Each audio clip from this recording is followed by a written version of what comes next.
recording and open our session. I hope that everyone enjoyed last week with the 4th of July holiday. We didn't have any live Zoom events, but we did have some activity going on in Brightspace.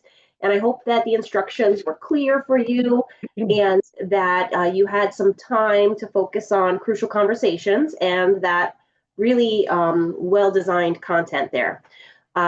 So before we officially open and talk through our plan for this morning, I just want to slow down a little bit and make sure that you all have what you need as a participant in this academy and see if there are any questions or lingering concerns in your mind.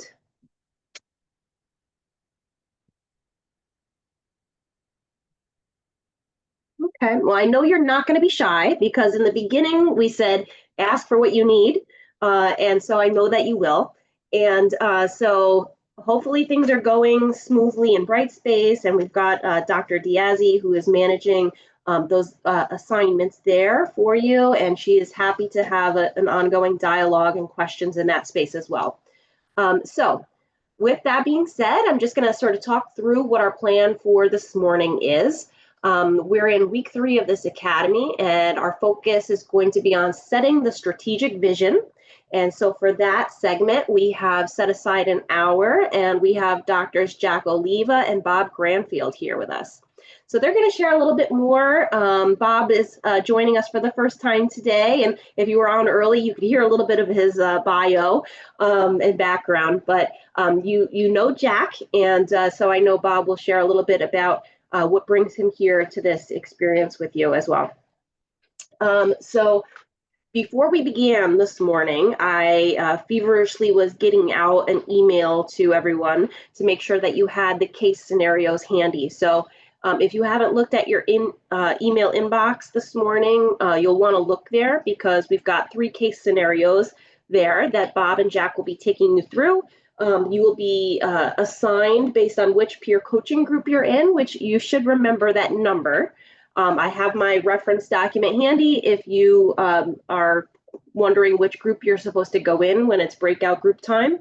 But your group will be working on one of those 3 scenarios. So you've got all of them there in your email box. And when the time comes, Jack and Bob will give you those instructions. So at 10:15, we will transition topics to talk about effectively using data analytics to drive student success. And we have one amazing presenter who's going to be joining us, Nikki Childrose from Columbia Green Community College. And so she will take us through to 10:45. At that point, you'll have a nice 15-minute break. We'll pause, you can step away from the screen, and we'll come back at 11 and round out our morning of learning with building a transformative research culture. And now I know that we have the majority of you this year are from community colleges. And so this may not be, super interesting. So we built it in as the, last topic. So if you do want to step out and maybe just pop into the recording later, you could do that. But it is a really well thought through workshop, and you don't know if you'll always be at a community college, right? So I think that it is worth your time, and I would love to have you all participate in that with Dr. Michelle Snyder from SUNY Canton and Michael Jacobson from Binghamton University. So they've done a great job putting that together. So I have taken up enough of Jack and Bob's time, so I'm going to welcome them to the Zoom stage. And without any questions, we will officially open our 3rd session. Welcome. Thank you, Carolyn. Good morning, everyone. Let's be sure you could see my screen when I share it. That's not what I want you to see. Hang on a second.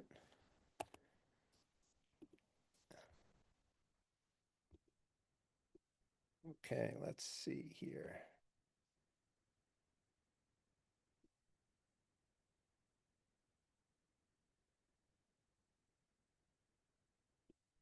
There we go. And it's working. Okay, so we're going to talk this morning and think together about the whole idea of strategic thinking. Bob and I will sort of take you through 5 or 10 minutes of pulling our thoughts together. We've got a couple of scenarios we'll want you to work through with ample amount of time to do that, and then also some time after that to come back and share your conversations with the larger group, and then provide some space at the end for questions and so on. Bob, you want to say anything before we start through? Just that this is Jack and I have frequently done this, so we're pretty experienced at this. It's good to be with you this year. Just a little bit about my background. I was a vice provost at UB for 11 years, and prior to that, I was a department chair in sociology from '06 to 2012. So I bring a lot of that experience with me to our conversation today. So happy to be with you. Great. Okay, so if COVID has taught us anything, sorry, this computer is just not, there we go. If COVID has taught us anything, it's changed the whole landscape from things we probably did very routinely for many years to one in which we have to be on our toes all the time. And when we used to talk about strategic planning, there was always a sort of a side chuckle that we spend all sorts of time putting together these wonderful plans that look good and sound good and fit nice in a binder. And then when we're off the stage, they go on a shelf and we go about our business. And probably if there's never been a time more when we have to be very strategic in what we do and how we organize it. And so the whole idea of strategic planning has really morphed into a strategic thinking, and that's the context for today. So when those of you that went through COVID, as most of us did, trying to do this work of teaching and leading, what always struck me was I had the blessing of the luxury of proximity, which is something I really didn't think about until I was doing my last year or so of work as a vice president through my computer. I didn't have the luxury of stepping out of my office and interacting with people in my staff on an hourly basis, going down the hall and maybe visiting with a dean or a chair, and getting through a lot of day-to-day stuff over a cup of coffee until we couldn't do that anymore. And so suddenly now we're isolated, and all the things we have to do, the things we're responsible for, are boxed into this medium of having to work through a computer where we don't have that ability. And so it has forced us, I think, to be a whole lot more thinking laterally all the time. And so these are just some thoughts that pop in our head, and certainly in my head, through all the transition, that, our familiarity of the campus culture, for example, when we were in COVID, before COVID, we were on campus to experience it, and suddenly we were not. And so the campus was very differently defined. Now we're back, but there's all sorts of things that keep the landscape of the campus changing almost by the hour, and throughout the course of the morning, and I'm sure you'll be thinking of that. But when we talk about budgetary resources, for example, that was always a challenge. And now it's become an immediacy in many cases, with changes to the budget, changes to resources, plans we might have had to renovate space, all those types of things that we have to get involved in as leaders. We suddenly have to think about them in some sort of a coexistence all the time, more so than we might have before.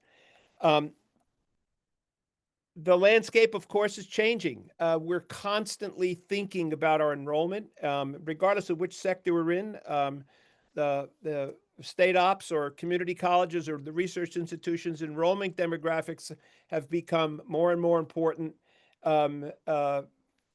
each semester that goes by.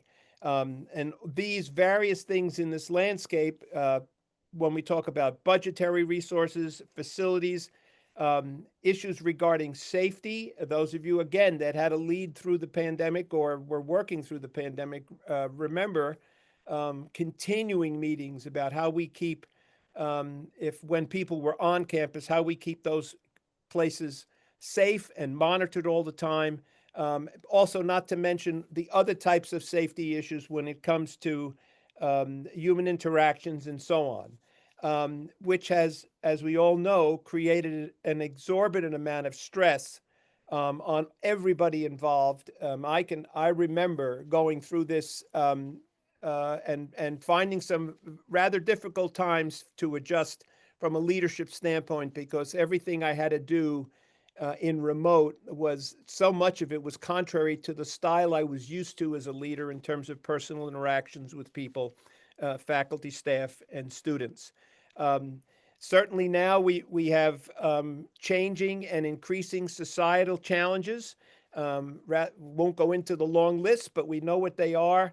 And institutional priorities are not as stable as we might have thought they would have been, where we might have been able to predict. You might remember the managing up conversation we had last week. And among the things we talked about was, how do you find ways to talk with your dean, or your dean with the provost, to talk about priorities? Well, there was a time when it was always a challenge, but there was a time when you could sort of intuit what those priorities were, and get a sense of how you might plan ways in which to interact to get the resources and things that you need. Now that has become increasingly difficult, and so it's forcing us to think very, very differently about how we go through these things. And so again, this is just a short list. I put in there, you can use the chat box if you have comments.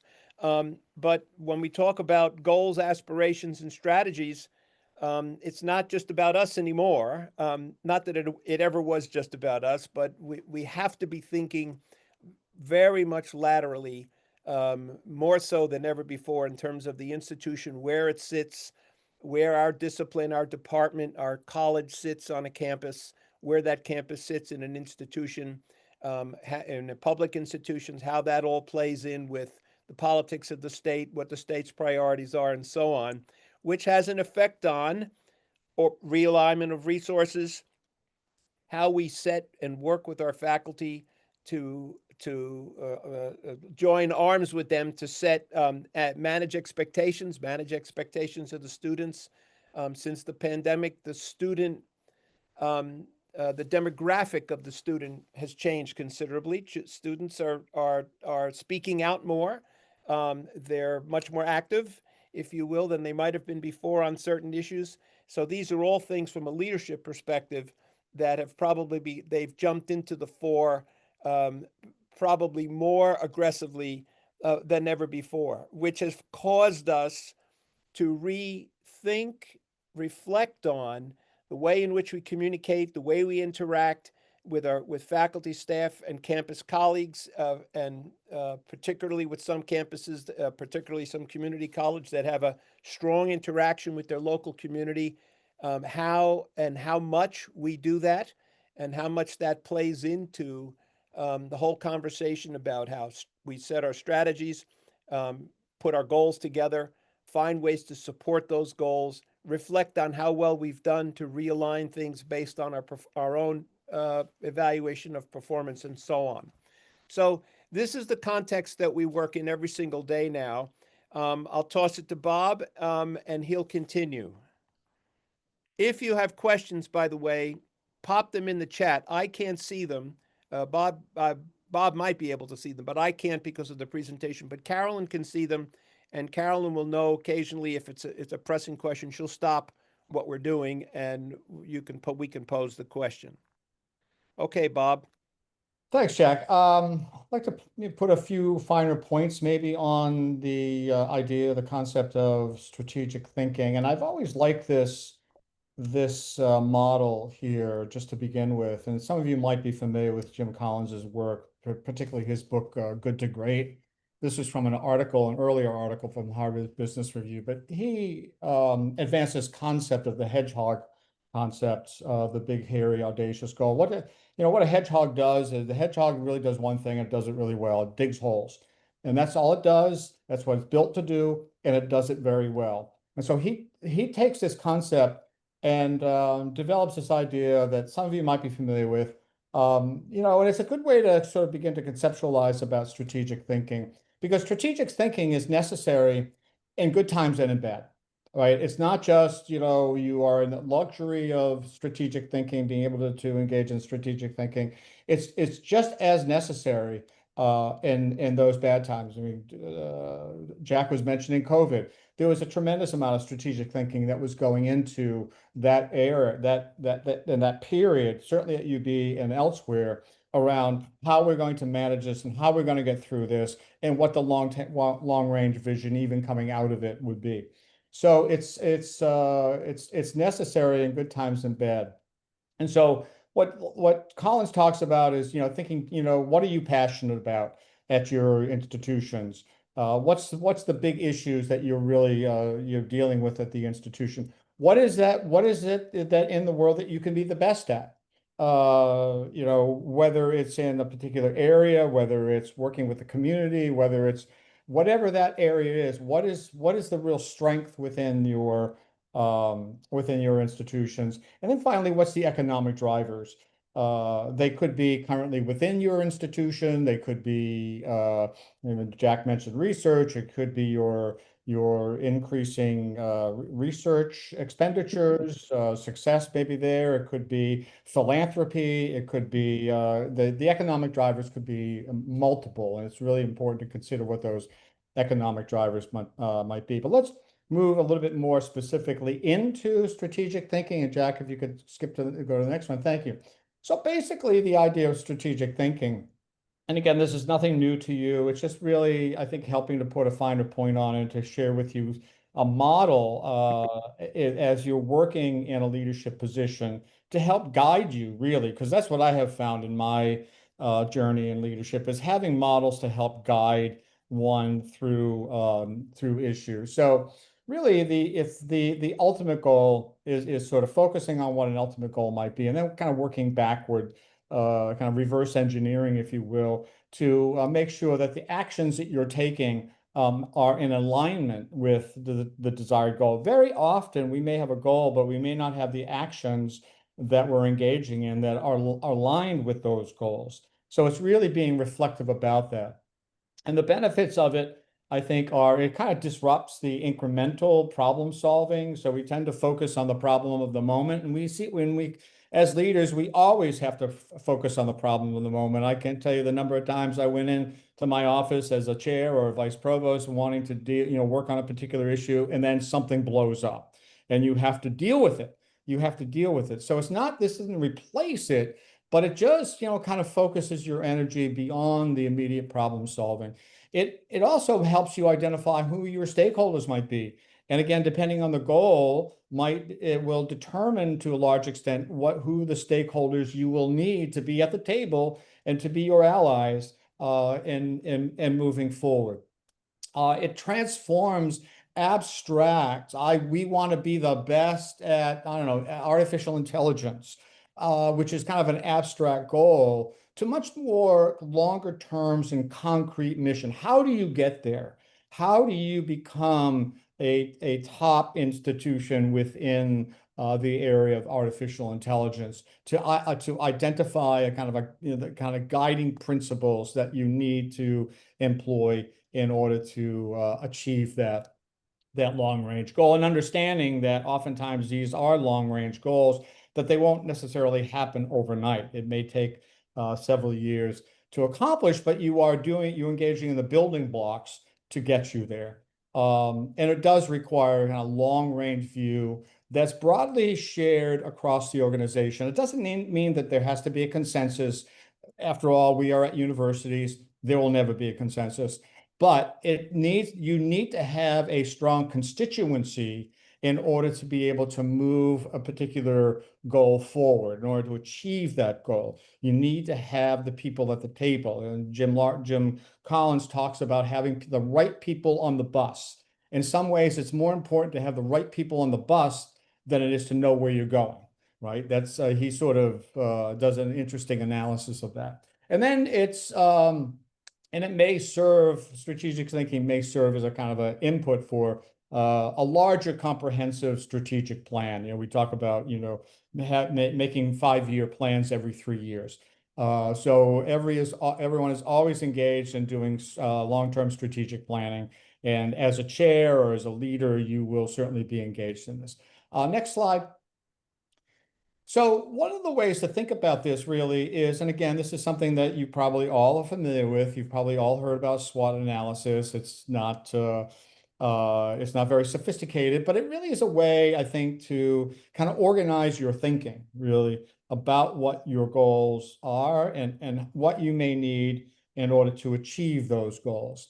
So really a lot of work has been done on what the successful strategies and those areas in business and academia that seem to be successful really understand in many ways kind of two dimensions within this kind of goal setting and goal achievement, and that these organizations operate on strengths and weaknesses. So each organization, all of your organizations, at UB or wherever, SUNY itself has strengths, but it also has weaknesses.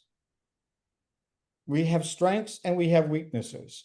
And you and your own institutions know probably all too well now what those strengths might look like, but also what those weaknesses and challenges might look like as well. Those are internal to your organization. But we know that we don't live only within our organizations, that we are impacted by the external environment in many ways. So we have to think about, from the external environment, what the opportunities as well as threats are. There may be opportunities that you can take advantage of. Maybe there are opportunities through SUNY. Maybe there are opportunities through New York State. Maybe there are opportunities within your own communities that you can build upon. But there are also then again threats, and right now certainly we are experiencing a significant period of threats within higher education that affect enrollment, that affect research funding, that affect diversity hiring, that affect many of the things that we have been engaged in for many years. So, and those threats can't be ignored. They can be perhaps, and they need to, in many ways, be managed in order to move forward. Because even during difficult times, we are always thinking about moving forward. Even in difficult times, we always think about moving forward. So a SWOT analysis is really a useful organizing framework for the questions, really asking the questions about choosing a particular strategy. Next slide. So we can think about it in this way in terms of a general model, that we have an organizational analysis, which I said is the kind of what are our strengths, what are our weaknesses within the department or within the unit or within the school itself, what are the strengths and weaknesses, and then kind of an environmental analysis. What are the opportunities out there that's unique perhaps to your university, your institution, and what are those threats? And that helps guide and identify questions to guide the strategic choices that we then can make along the way. So you consider all the different combinations, strengths and threats, or weaknesses and opportunities. You're looking at the various combinations of possibilities. And really, the strategic thinking is done in kind of evaluating the best match between the environment that you are in and the resources that you have available to you. What Jim Collins was talking about, the economic engine, what are the resources you have available to you? I mean, they may be people resources. They may not necessarily always be economic resources. And I know I sound like a central administration when I say it's not always about money, but it isn't always about money. There are opportunities and resources that you have at your disposal that is separate than finances. Certainly finances help establish those resources, and they're critically important. But if there are no resources, or should I say few resources, it shouldn't deter you necessarily from engaging in strategic thinking. So one way, a model, a useful kind of work way to think about this, if you go to the next slide. So you can think about these different combinations in this general kind of way. where if you have current strengths within your institutions and you see opportunities, this is kind of low-hanging fruit. They could be pounced upon because you have the strengths to move in a particular direction and you're availing yourself of an opportunity. At UB, for instance, we have developed strength over the past several years in AI technology. And when the governor announced her interest in funding programs, university programs, either as centers or departments, UB was able to pounce on that. So we had strengths and we were able to take advantage of those opportunities. You know, we're not always, and nor are you always in the position of being able to do that. I mean, that's the wonderful world to have a strength and then respond to opportunities. But we know that's not the totality of the world we work in. We also know that there could be opportunities there or coming down the pike, as it were, but we have weaknesses, and we can't take advantage of those opportunities unless we fill or patch those weaknesses. Maybe the weaknesses are faculty, maybe the weaknesses are administrative, maybe the weaknesses are facilities and technology, right? But you have identified what it is you need in order to get to that level to take advantage of a particular opportunity. Maybe in your community there's a new industry developing, and there's an opportunity perhaps to reach out to that industry for educational purposes, to provide assistance with training for workers, but you're not there and be able to provide that. You know, so you're thinking about what do we need to do in order to be in a position to best take advantage of that. On the bottom side, which is really the threats, which in some ways are the more challenging side, because these are the threats coming in from the external world.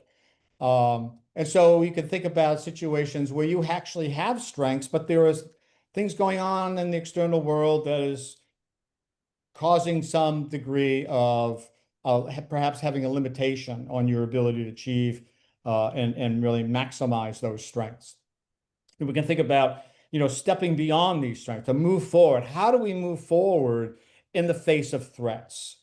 You know, how do we, in a current situation, how do we move forward if we have a strong institution that does have research or does have a good history of and success and DEI hires right now? How do we continue that given what we are facing at the national level?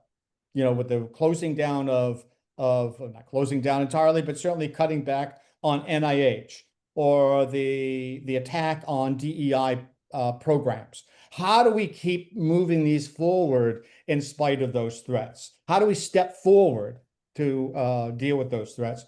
And then finally, the big challenges really are, you know, where we have a weakness, but where we are also a threat. These are the areas that really, I think moving in this direction would require, you know, just having perhaps a leader basically said, you know, putting their mark. We are going to move in this area. We're not there yet, and we're facing a lot of headwinds, but we need to move into this area. Those are the grand challenges. You don't have the strengths yet, and there's lots of threats and lots of, you know, kind of, as I said, headwinds that may be preventing you from going. But there's a commitment. We need to go there. Those are the grand challenges that I think in some cases are the most difficult leadership positions to be in. So if you think about this, the next slide, Jack. So you could use this workshop, this form here, this matrix, what we call the TWAS matrix, to really begin to situate what your strategic thinking is looking like. And again, this is just a comprehensive or a visual way of kind of organizing your thoughts, where you have the strengths, opportunities, you generate challenges, generate strategies here, and all of these different cells for the strengths and threats, the weaknesses and opportunities, and the weaknesses and threats. So this is a good, you know, kind of device that you could actually use to begin working out, or maybe having a team work out, if you're in a department, maybe have your department faculty work out some of these issues on this matrix, and then discuss it, and perhaps a unified idea would emerge out of this. I'm a full believer in doing things, kind of working with faculty with these kinds of tools in order to help generate ideas. What I found with faculty is that oftentimes, particularly young faculty, new faculty, they don't like to participate up front. They don't like to be vocal necessarily because of fear or anxiety. But if you give faculty something to work on, a worksheet, oftentimes that generates, I mean, it's the same way with students, right? That generates a lot of input and discussion. So this could be a useful device. So what we'd like to do, next slide. So what we'd like to do is to move to the exercises, and Carolyn, I guess we'll separate you. Jack, if you could just move to the first one. So all of them look alike, right? They have a scenario. This one happens to be on enrollment and hiring. They all pretty much look alike. The year is 2027, and you're looking back, and you've been successful in different areas. And so what we really want you to do, we want you to try to work through these questions. Try not to get hung up. We have about a half hour left. So we want to come back at about, 5 minutes or so, 7 minutes left to kind of review this quickly, but try to go through as much of this as you can. What does success look like? To achieve this success, what capacities did you have to develop in your department? Of course, this is all theoretical, but what capacities do you think you had to develop in order to achieve this success? What were the challenges, the threats and the weaknesses, and how did you adjust to the emerging realities? Try to work through those specific questions. So on the backside, when we come back, we can kind of focus on these issues. So Carolyn, I'll turn it over to you, and you can sort people into their groups. Thank you. Well, I've taken the thinking out of it for everyone. I've got the peer coaching groups set up. So you don't need to remember your number. You may remember it, which is amazing, gold star. But I'm going to open the rooms. And Jack, you said you want them back with 7 minutes left. So does anybody have a quick math to tell us how long we'll be in the room? We'll open them now. And everybody, this is a usual routine, everybody pick somebody in your room who will spend a minute just sort of reporting back or taking some notes. That'll make it much easier in the end. So I think we have about 20 minutes. I don't know if that's the appropriate amount of time, Bob, 20? Yeah, Okay. 20 should work. All right. Yeah. So we've got 7 groups. We have 3 scenarios. And so I know, Jack, you wanted groups 1 and 4 to work on scenario 1. Scenario 2 will be worked on by groups 2 and 5. And groups 3 and 6 will work on scenario 3. So just let us know what scenario you want group 7 to work on, and then we will have everything clear. Carolyn, I thought I saw a hand raised. It's hard for me to tell because I'm sharing my screen. Is there a question out there? Be sure we catch it. It was Okay. me, but I put it down because it was answered. Oh, okay, fine. Thank you. I want to be sure we didn't just leave you out on that need to have your question answered. Okay, great. Okay, so the rooms are open. You have 20 minutes. You should know which scenario you're working on, unless you're in group 7. What scenario would you like them to work on, Bob and Jack? Oh, how many people we have in that group? 3.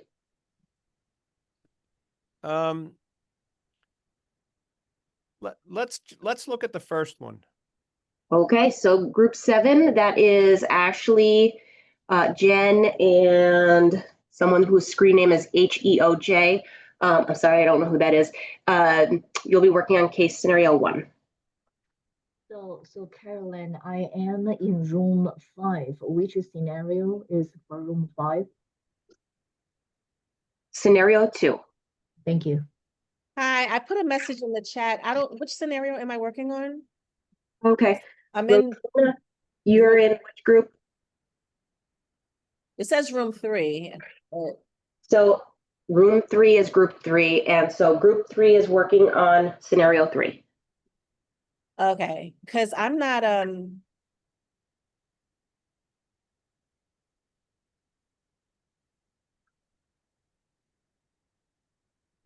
at a community college, so we don't do research, but I'll still join the group, but. Do you want to join a different group, a different It's okay. scenario? It's okay. Yeah. I'll work through it. Okay. All right, thank you.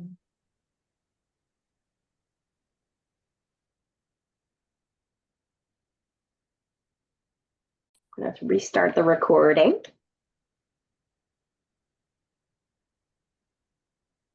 All right, so the rooms will close in 10 seconds and we'll have everyone with us.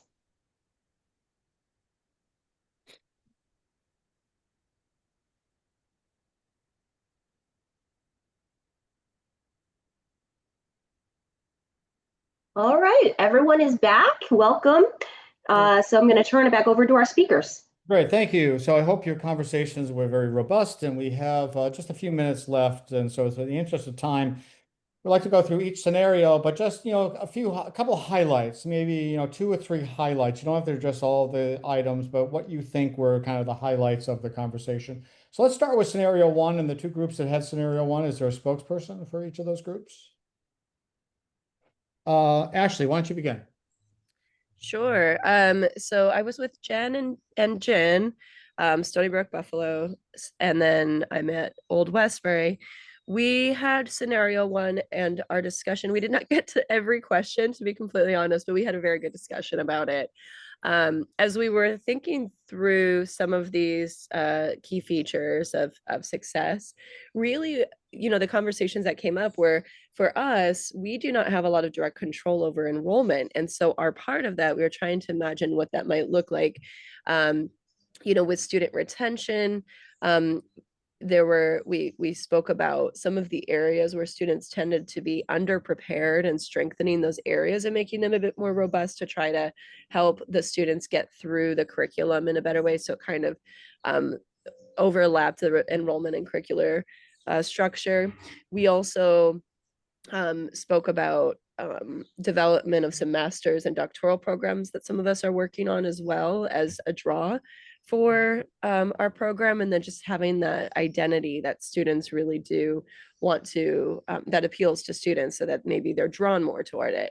But a big push of enrollment really was not just getting new students, but really retaining the students that we already had. The faculty just, and then our curriculum, also was kind of an interesting conversation where we spoke about the differences in our curricular structures, and then whether we have curriculum committees or it's individual control. And there is a lot of diversity in how we handle that. So having like a department level effort or push to rethink the areas within the curriculum was something that we thought would be a good approach for it.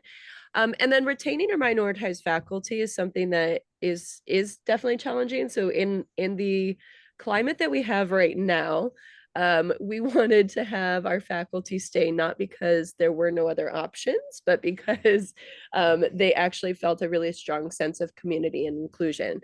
And to achieve that, we really thought about ways to recognize unique contributions that each faculty member came with, but also building a really robust mentoring program on more of a local department level, that rather than leaving it up to the college or to have one or not have one. And Actually, maybe we need to pause there just so we can get through others as well. Absolutely. So maybe we should go to scenario 2, and we'll Sure. get one of the groups to report out on scenario 2 with regards to awards and recognition. So anyone from any of the scenario 2 groups? So I was in group 5, and we were discussing what the key features were for this in terms of faculty excellence. Faculty development was a great feature, being members of professional societies and organizations, having faculty that have publications, being guest speakers at conferences, and then student feedback. So surveys, having a positive reputation on social media, and those types of situations. Number 2, we had to achieve that success. What are the key capacities, the strengths and opportunities. We said community engagement was a great strength and opportunity, peer mentoring, grant funding, and external partnerships. Great. Thank you. Then- Margaret. I'm sorry, go ahead. Oh, do you want me to continue on 3 or 4, or do you want the other? Maybe just very quickly on 3.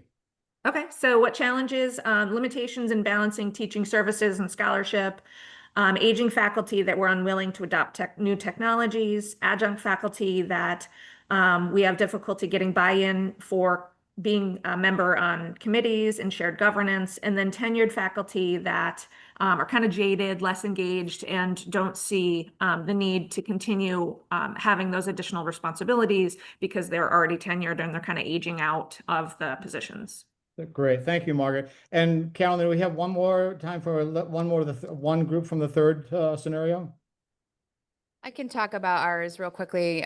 So our group, I'm the only one at a Research One university. So it was interesting to hear from people that aren't at research universities, some of their challenges with productivity as well. But we talked about keeping the research relevant to the mission of the department and getting buy-in from faculty and students.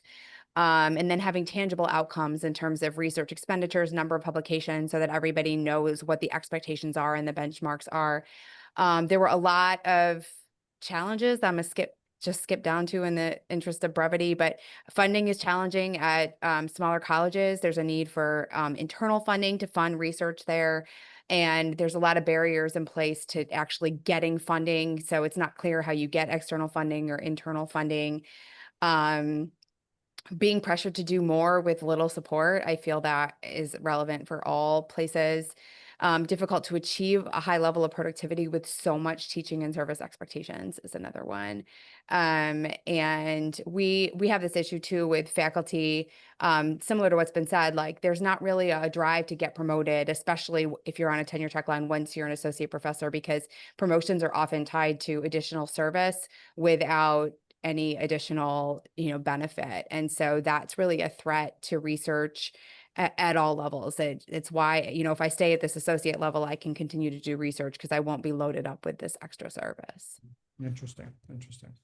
Thank you. Carolyn, I'll turn it back over to you. Yeah. No, I just want to thank both Jack and Bob for putting this together, giving everyone a chance to sort of think through some of these scenarios.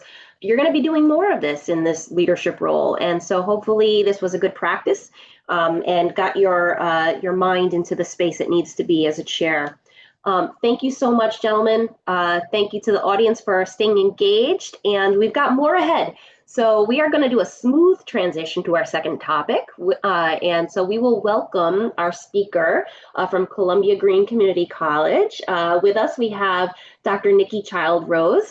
She has been affiliated with the SUNY SAIL and Center for Professional Development in several capacities over the years. And so she has a lot to offer and bring to you today. And so I want to make sure she has enough time, and I'm going to stop talking so she can begin talking.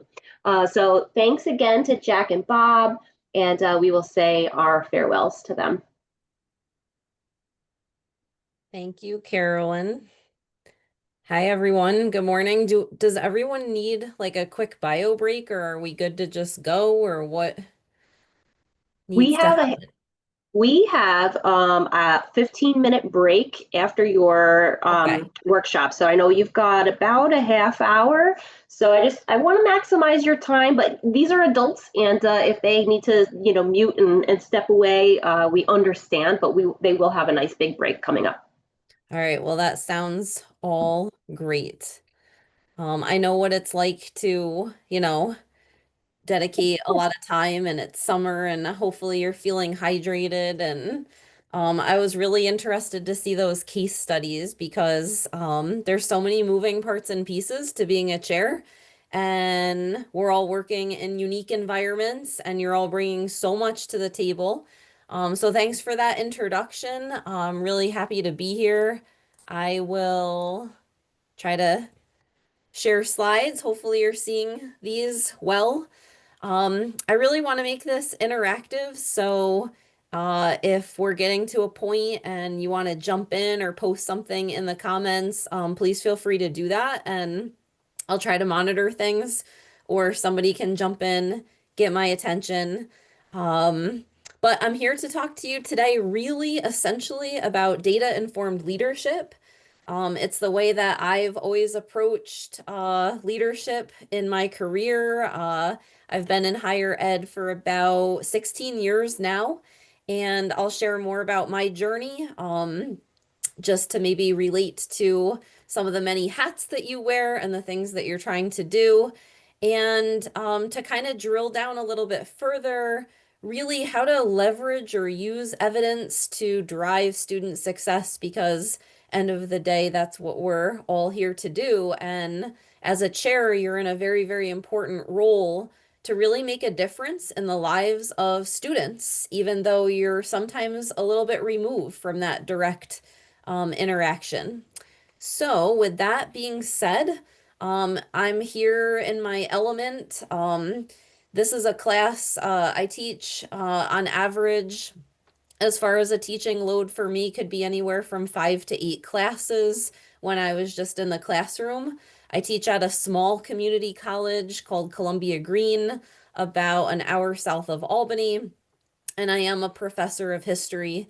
I started my career in K-12. I was a high school teacher at a very elite school, public school, but a very, very good school. And I was honored at that time in K-12 to really get a firm grasp of assessment, and take that with me into higher ed. And my journey at Columbia Green served in a lot of different assessment roles, as chair of academic assessment, as director of our non-instructional or non-academic assessment. And then eventually I moved into chair, a brand new department that was created sort of around the premise of being all of our different technical professions that really needed overhaul, frankly. Those included very far outside of my subject area of expertise: automotive technology, construction technology, allied health, which at the time was just limited to kind of medical assisting and some other standalone classes. And also dabbled in there were business classes, just sort of thrown into the mix. And yeah, frankly, that's all outside of my discipline for sure. However, my husband is in the trades. He's been a horseshoer for 30 years, and a lot of my family work in trades, like as truck drivers and mechanics. And so like in my other life outside of my academic life, I understand those kind of things. So what I was able to do as chair was bring a really diverse group of people together, create a lot of new programs that are successful today: micro-credentials, certificates, and degree programs. And all of that work brought me into my current role, which is launching and directing our Center for Innovation, Teaching, and Learning out of a foundation allocation of resources, and it's taken off and expanded. And as you heard, I've really invested in our SUNY system by leading our SUNY Council on Assessment, and I teach assessment leadership, and I teach a course and developed a program called Championing Change about institutional effectiveness, because I see and know the power of how collecting data but building assessment systems and a culture of continuous improvement frankly can save institutions and can save departments. And I say save because times are very challenging and have been, I think, at least for the last decade, then again with COVID, and now again with so many things. So whatever I'm going to talk about with you today are things that I believe and have seen really work. So I'll be really authentic about that. I always believe, in kind of grounding all we do in firm whys, like why do we do what we do? Not just because we've always done it, but really because it needs to work. We don't have the luxury in higher ed or with our programs today, or frankly, with messing with student lives to do anything but use real and actual information, evidence, data to ensure that they receive every opportunity to be successful.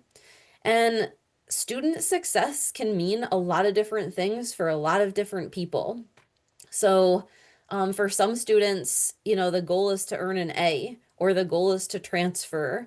But for some, the goal is not that. And I think that's very important to recognize and remember when you're chairing, especially some programs in particular. A C is the goal for some students to be successful. Passing can be the goal. Student success translates into our institutional success. So every single student in every class, the lowest performing student is who we should be paying attention to. And I have a lot of experience just in the classroom. And I always say to my students that I truthfully will gauge my performance in this class on the weakest of us. So like I am constantly checking in and then translating that into bigger pictures. So if you can help your faculty do that in the safest, most trusted ways, it can be really, really powerful. So, data sets reveal patterns that we can't always see when we're in the trenches, though. So taking a step back and looking at our outcomes is really, really key. And as chairs, you really need to be doing that often and always, weekly and monthly and yearly in all the programs. This was something that was honestly not being done in programs that I led, and can require like a big culture shift sometimes. But I think it's important to know the major role that you have in terms of translating insights and trends into real action with your faculty. So I'm definitely a student of Tia Brown McNair, and she says that you can't improve what you don't measure. So it's how we listen to our students, even when they're not speaking. So it's really important to be in tune to that. So I wanted to just talk about some of the key data sources that can be really helpful, that I'm sure you're sitting on perhaps mountains of these things. And it's really good thing to do is to take an inventory of what data you already have out there in terms of assessments that are being collected, what's happening, take the pulse of that. Really starting at the course level, with the very basics, your pass rates, your GPAs, your withdrawal patterns. It was really eye-opening, to do that over the course of like semester, a year or two, in some of the programs, that I oversaw. And now I'm doing this with chairs, as the director of the center. So just taking the pulse of that. And then looking at your enrollments, I would say even more than enrollments, your retention information across terms. Really looking at equity gaps. If you can possibly, and certainly this will depend on what systems are in place and how data is being collected, but anywhere you can look at outcomes by gender, modality, age. As an example, we were really alarmed to see what was happening for us with with cohorts of students per program in an age range of like 35 to 50. Of course, at the community college, we have such a wide range of ages. And then looking at that by modality, because often that age range will want to take online classes, like what was happening to cause such big like achievement gaps. And we were able to, as teams, kind of look across programs at that, working with other chairs to see what was happening. Those are the kinds of real questions to be asking as you sort of sift through your data sources. And as a chair, you'll have access to lots of student feedback every semester, more formal surveys, student evaluations of teaching, but also hopefully, if not already, you can put some focus groups together beyond just those standard evaluations, which I think at times can be helpful, but definitely not always.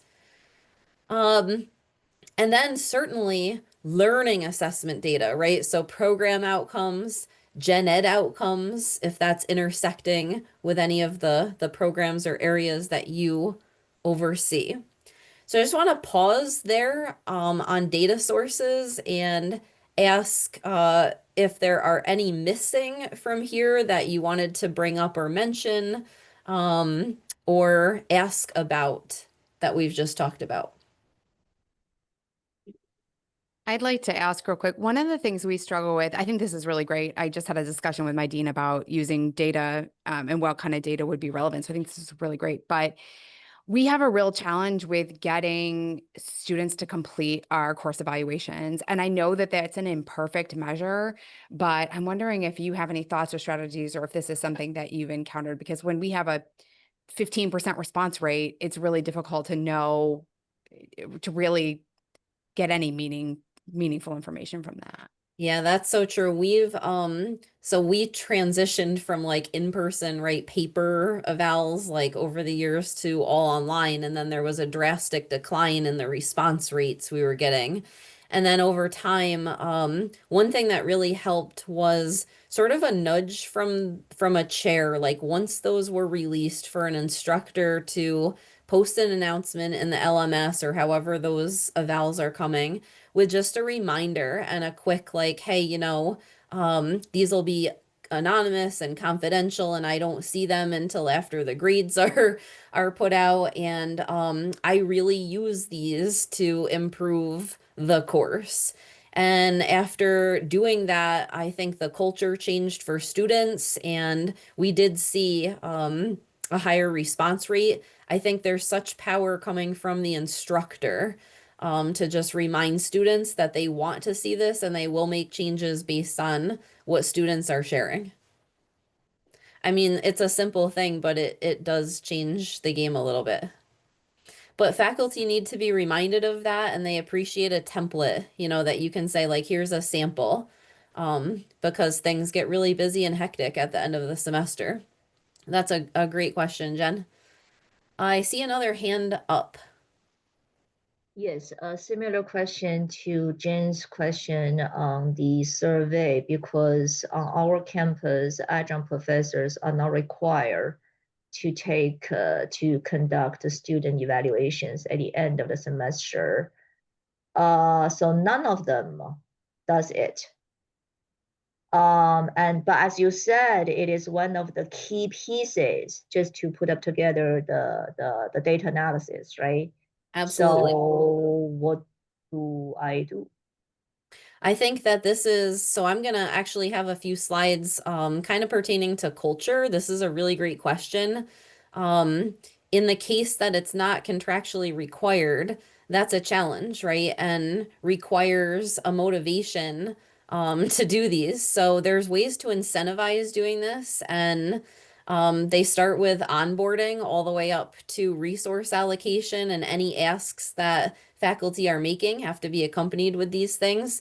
So it's a complex answer, a bit more complex, but there are definitely ways to incentivize doing this, ensuring that also faculty are safe to do this, and that they know that it's being reviewed in a careful and caring way and a compassionate way, not a, oh, I got you kind of way, because it's just one source of data. And I always think that we want to be looking at least maybe three, right, to triangulate things. So not just looking at those, but also looking at the trends of those. But if you don't have them, what do we do? So that's a good sort of segue to some of these other slides. I think the data flows, right? It's not just one thing. So we want to always be thinking as chairs about our institutional learning outcomes and how those transfer into our program learning outcomes. And I believe that as a best practice, we want to be updating our program learning outcomes every 3 to 5 years on a cycle. And as a chair, you'll drive that with your faculty. So for one thing, if faculty aren't doing assessments or they're not doing course evals, it's not going to help with program improvement. So it's going to be very hard to accomplish these things. So that's a story to tell to your faculty, because programs cannot stagnate. They don't have to be completely overhauled, but we're preparing students in these programs for the next 5 and 10 and 20 years of their lives and careers. So I find we have to remind ourselves of that, because 3 to 5 years happens very quickly. Course learning outcomes flow down from there. And sometimes student learning outcomes can be a separate or similar thing. So like course learning outcomes are what we put on a syllabus that students will get out of a course. They're not always the same thing as like institutional or program student learning outcomes. Think about, for example, what we would think of like the soft skills that students might learn in a program. And in the mix between course learning outcomes and student learning outcomes are also our gen ed programs and outcomes as well. And I have starred their resource allocation that can happen connected to performance in any of these levels. So at the institution, what a department is allocated can and frankly should be dependent on how programs are performing, the return on investment of those programs down to the course level. And as a chair, you're painting the picture of that up above you and below to your faculty, down to the adjuncts that report to you. You're telling that story. You're constructing that story. So what is being measured and what do you need to measure to make real improvement? You should always be asking yourself this. And when you answer those questions is when you can really turn those insights into clear strategy to drive this culture within your department. So faculty, I find, really like to talk about real concrete things like where do students need support in your classes? And that's actually a conversation about high drop or low pass rates in courses. But you're not really talking about assessment, right? You're saying, where do students need support in your classes? And you'll probably have like a 6-hour conversation that could go on forever. Faculty love talking about that. It's a real concrete thing. You could ask your team, where are equity gaps happening? This can be a conversation with lab techs all the way to your most seasoned faculty. Ask them, where are they seeing this? How does the curriculum need to be changed or adapted to address those? Maybe the textbooks being used are, disconnected from real student experiences. Maybe the modalities aren't working out and now we have menus of options with these. Maybe it comes to advising and, there's conversations that need to happen between your faculty and advisors. Maybe some of your faculty are serving as advisors.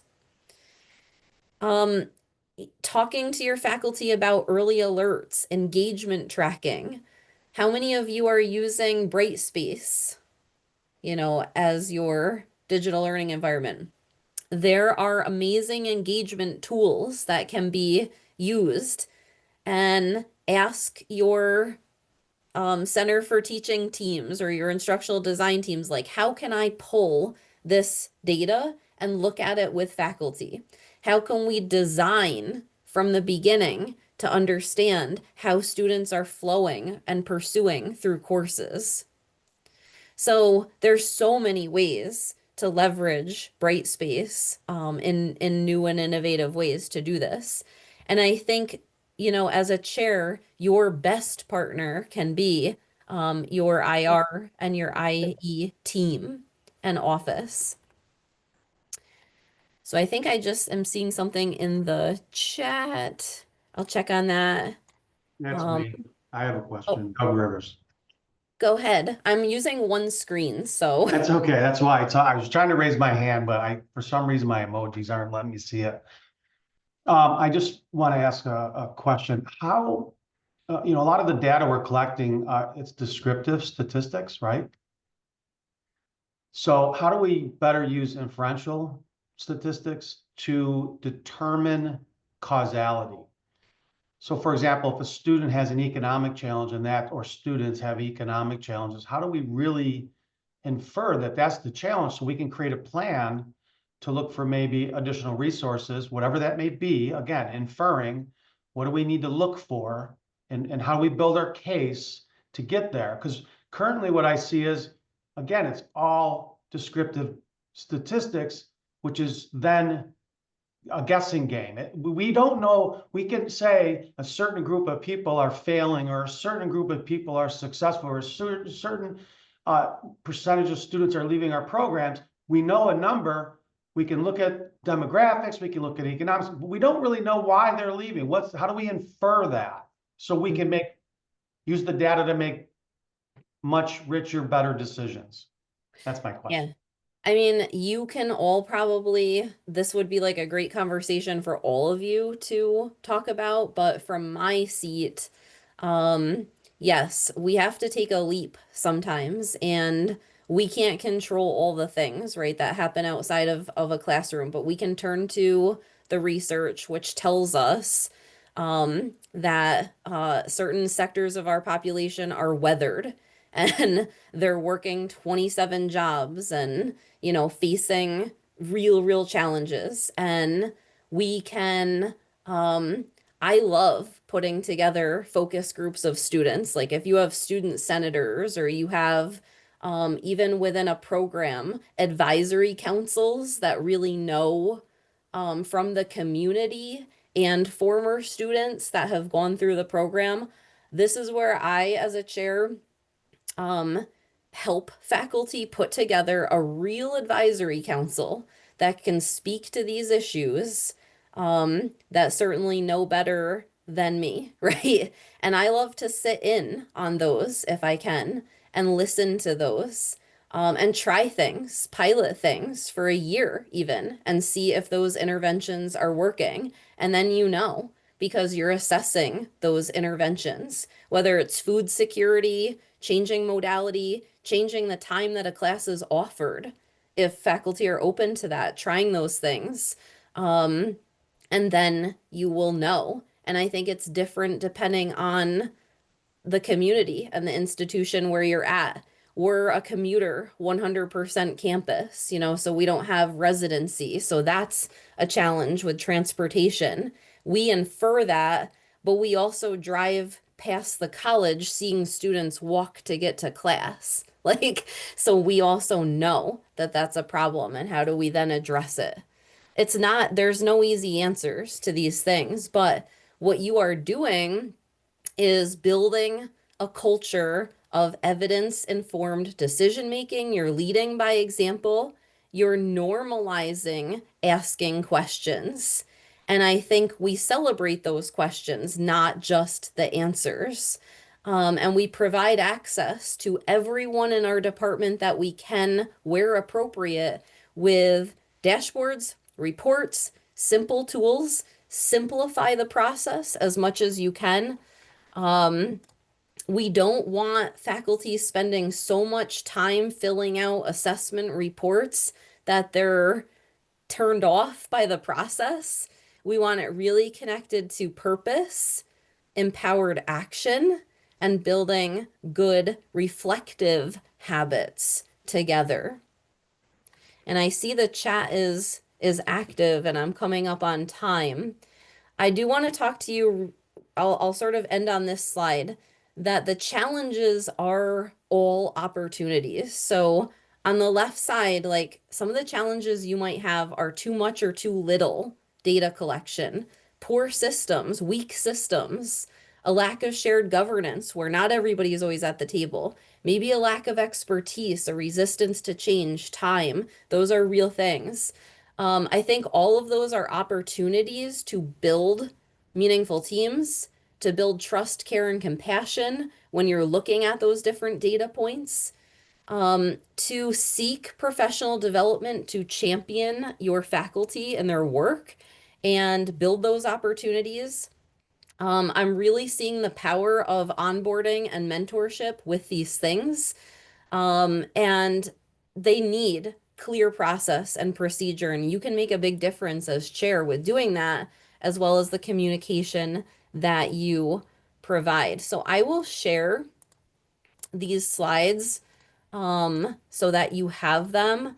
I want to encourage anyone to reach out to me or come visit our Center for Innovation Teaching and Learning, meet with some of our chairs who have gone through this program, and stay connected. So let me look at the main chat here. Yeah, there were some questions about sharing the slides. So Nikki, if you share those with me, I'll put them in our Brightspace environment after today's event. I will do that. Absolutely. I have on these slides, when you receive them, 5 trends for you to look at. And the last of those is AI. So I think that could be a whole presentation in itself. But as a chair, you're going to be grappling with like faculty on a spectrum related to AI. So you want to be thinking about that in the student perspective of how within your area and your school or your programs, how to help faculty see the potential and also recognize like proper use of AI in your fields. And that's a whole nother conversation, but yes, it's a lot and you can do this. They can do it. They can do it. And thank you for opening the conversation and getting us thinking about the right things. So I appreciate your time today. And thank you to everyone for your engagement up to this point. You have a 15-minute break and we will come back just a couple of minutes past 11 and we will talk about building a transformative research culture. What is the role of the chair in that? So thank you again to Dr. Childrose, and we'll see you back in 15.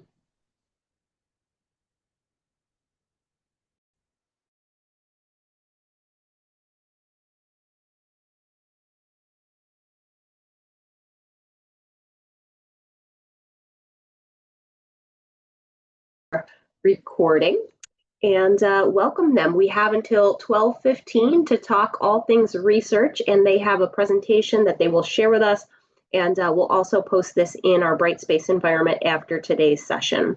So welcome, Michelle and Michael. Thanks, Carolyn. I'm just gonna set up our slide deck. Okay, and I will spotlight you for the audience as well.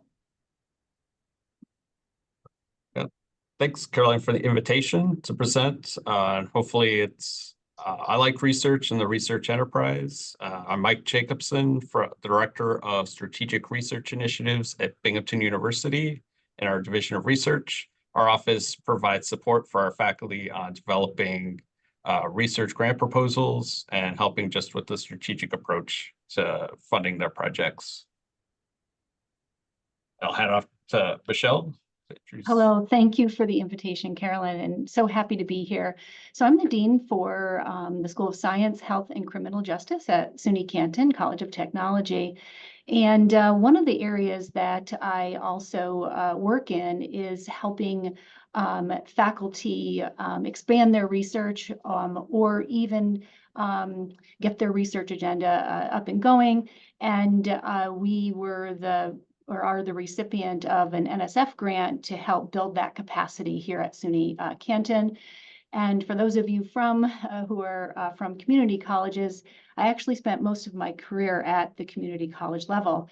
And so there are differences between what might be available and some of the resources as well, compared to a four-year institution and higher. So we're looking forward to conversation, and I'll hand it off to Michael to get us started. Yeah, thanks. Yeah, so our aim today is to provide some more background and strategic approaches to developing a research culture within your departments, no matter what type of institution you come from. As such, it will be a high-level presentation, not specific to any funding agency, given the wide variation specifics of each. Hopefully, kind of what our goals is, I'm not sure how familiar people are with kind of the research enterprise and funding opportunities, and a kind of a strategic approach to that, but hopefully we'll make it a little less daunting. And we want this to be an engaged conversation, so please let us know if you have any questions as we proceed, and we'll have some questions for you throughout today's presentation as well.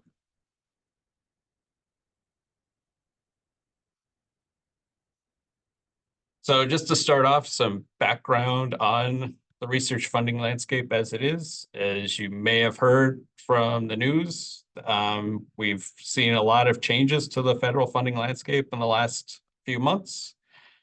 This has made it a lot more competitive and a lot more complex.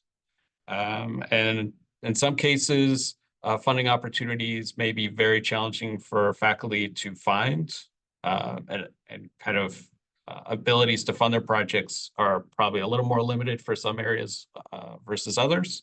But kind of one thing we're seeing across is that sponsors, whether the federal government, state government, or foundations, are increasingly wanting to see what are the societal impacts of research. That it's no longer just having a really great research idea. You need to be able to show the impact. And that could be either through workforce development programs.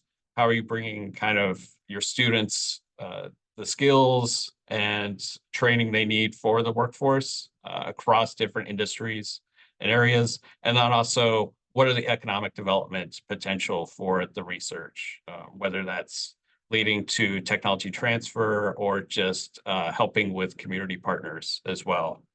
Overall, kind of just what we're seeing more and more of is what's the justification for the investment of research dollars. And we're still kind of tracking, getting a better idea of what the federal government is prioritizing in terms of research areas. And so far, what we've seen is pretty close alignment to what SUNY has listed as research priorities, that being artificial intelligence, biotechnology, biomanufacturing, microelectronic packaging, clean energy and climate solutions, quantum technologies. Some of these areas might be a better fit for the federal government, state governments, some specific foundations, private foundations, but we're seeing some funding focus in these areas. That's not to say that this is all the funding are just going to these areas. These are just areas that have a specific focus. Okay, so I think no matter if you're at community college or you're at a four-year institution, there are challenges to growing research. And so we'd like to focus a little bit more on the resources that are available, but we do need to kind of get a little bit of the elephant in the room out of the way, in that we know that there are typically high faculty teaching loads, and that's really difficult to have protected time for research in order to advance any research area that you have interest in. And so that can be problematic, obviously. There's also many times a lack of faculty in the particular research area whom you might collaborate with. And I would also say there might also be a lack of interdisciplinary team collaborative capability because of that lack of critical mass of faculty. And then there's also general lack of resources and infrastructure. There aren't mentors in the space to help advance research. There's not enough support staff. There may not be, if you're at an institution that offers graduate programs, there may not be a sufficient number of graduate students in your particular area of research interest. And then, of course, there's the ever need of updating equipment, facilities in order for you to continue to do your research or even get your research up and going at your particular institution. And so I'm sure there, might be more challenges to growing that research that we haven't listed here, but I think really focusing on the assets. So Michael, if you could move to that next slide, that would be great. We'd really like to talk a little bit more about an assets-based approach to research. And oftentimes too, if you are writing a grant, putting the assets-based approach for ahead rather than a gap or a deficit-based approach in your narrative is going to get you far more mileage and impact perception by the funder if you think about the assets that you actually already have. And what faculty do share a research interest with you? What faculty are already doing interdisciplinary based research who might serve as mentors or possibly future partners that you hadn't thought about before? Conversation with faculty members each other is really, really important because that's where a lot of wonderful, innovative instruction and ideas come forward. And so sharing that pedagogical approach or what you're doing in your particular research space and how, for example, you were able to secure funding or the different approaches that you have been able to secure funding are really important conversations to have. The other asset that we all have are our students. Certainly there are, differences between a community college and the length of time that we have a student at the community college level versus a student at the four-year institution or higher or in our graduate programs. But our students are our greatest asset. And that's why we're all here. The other assets-based approach is really being able to identify the community partners that you might collaborate with, your industry partnerships, advancing that workforce development interest in the particular research area that you are interested in. And I also briefly mentioned partnerships with other departments, but it also means partnerships with other higher education institutions and really bringing together that interdisciplinary team that brings unique skills and expertise to a particular research agenda that might be of interest and in the space that you doing your research in, but really need to bring in some other unique skills and or even facilities in order to advance that particular research agenda.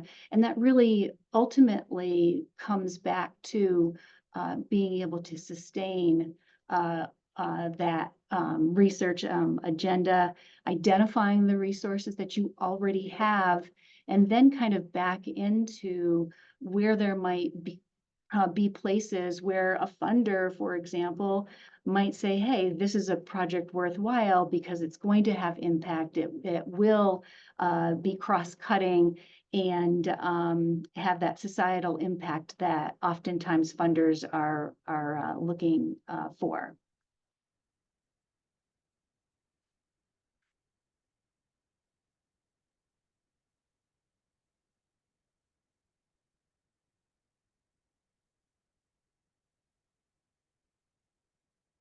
So some ways to promote research.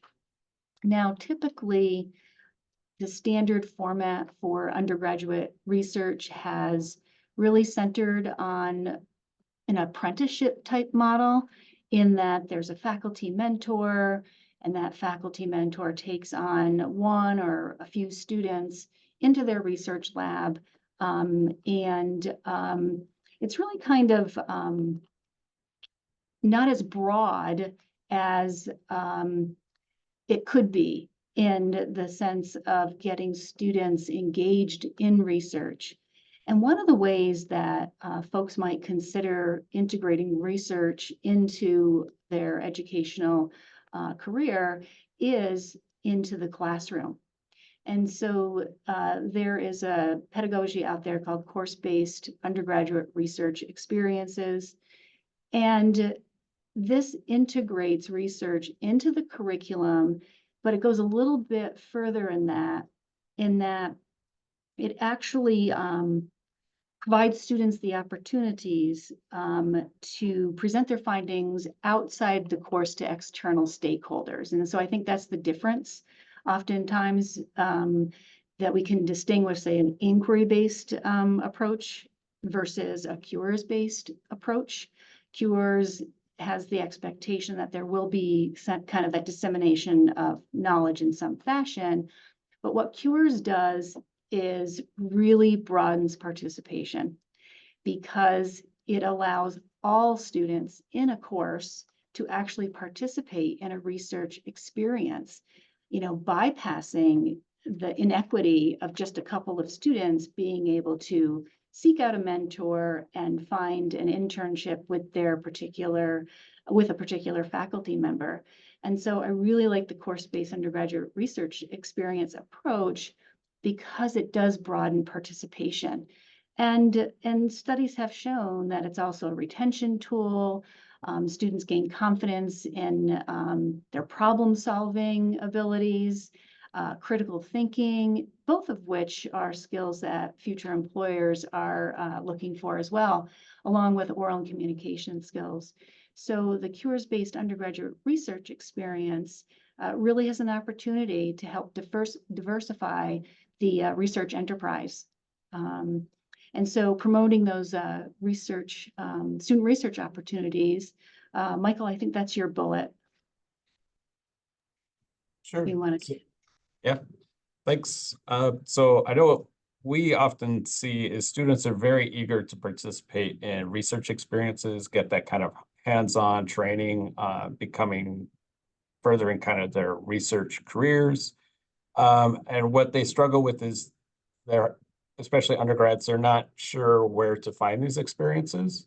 And so one way you can support that is to develop competitive summer research projects, kind of connect these students with faculty mentors so that they can get these summer research experiences and get them increasingly interested in the research enterprise.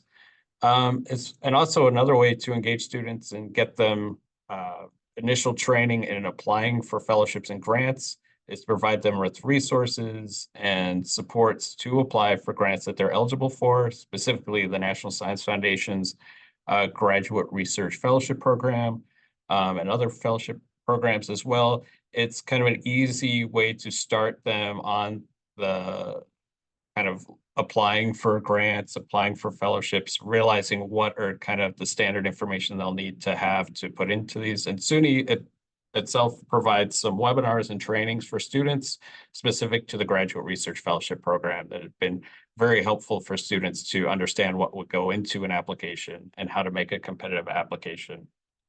And another area of supports for students and engaging them in research culture is to establish clubs where they can meet other students with shared interests, develop that kind of cultural belonging, and especially if they have faculty members overseeing these clubs, can help guide them in developing research questions and leading to specific research projects such as a hackathon, or even just getting them used to lab culture.